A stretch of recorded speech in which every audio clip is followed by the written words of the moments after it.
What we're going to do is talk about the method for installing a spring hook in a spring barrel where the spring hook may have pulled loose from the spring barrel or been damaged. So the first thing we need to do is select a nail that's the approximate size of the hook that we want to replace. So after putting the nail in a vise, and we begin filing it to the proper shape for the spring hook. Typically the diameter of the spring hook head will be smaller than the head that was on the nail. So now I'm filing it down to make it a bit smaller. Okay.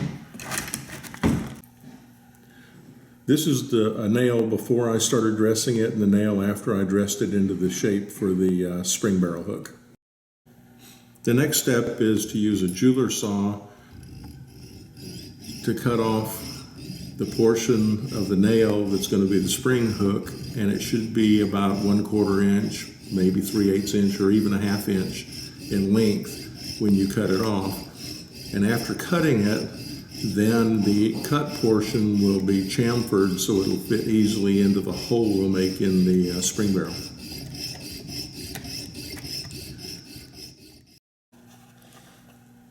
So after it's cut off and chamfered, the next step will be to take the new spring barrel hook and measure the diameter very precisely, because we'll have to select a drill bit that is very slightly smaller than the diameter of the spring hook.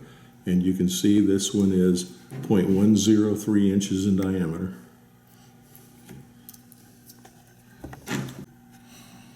So after measuring the spring hook diameter, I've taken a drill bit that's slightly smaller diameter, and I'll use that to drill a hole in the spring barrel at the proper location.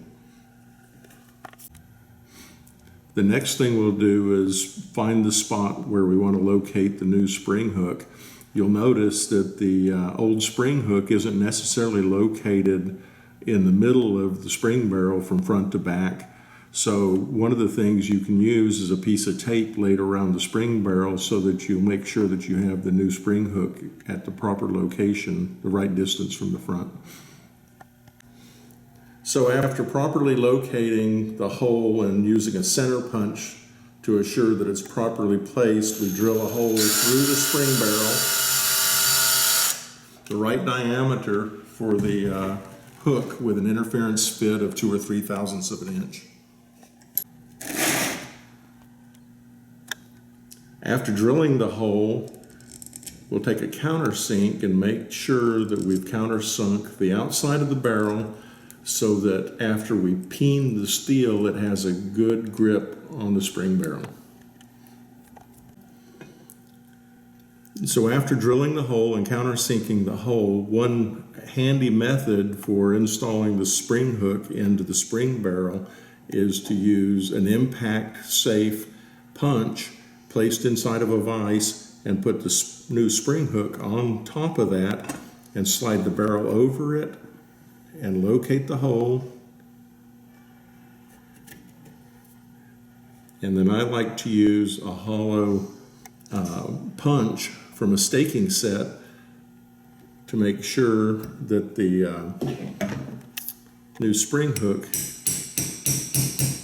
is properly located in the spring barrel.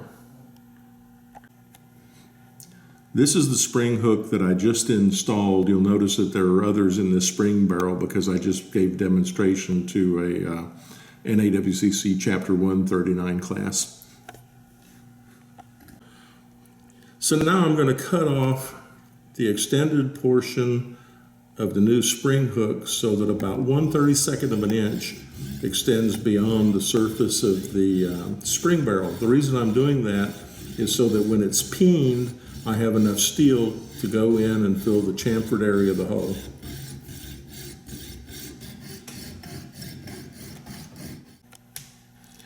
Now you can see after sawing off the extended portion of the shank of the spring hook, I've cut it off about 1/32 of an inch from the surface of the spring barrel, and now it's time to begin peening.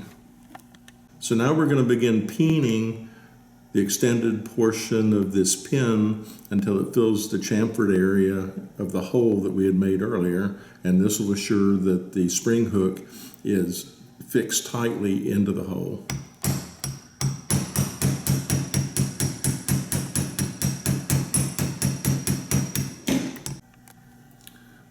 This is the spring hook on the outside after we've finished peening it into the chamfered area, and the next step is to file it smooth. Just using a very small needle file, we can clean this up until it's flush with the outside of the spring barrel, and then with some sandpaper it can be cleaned up to where it's almost invisible in terms of being a repair. It almost looks new.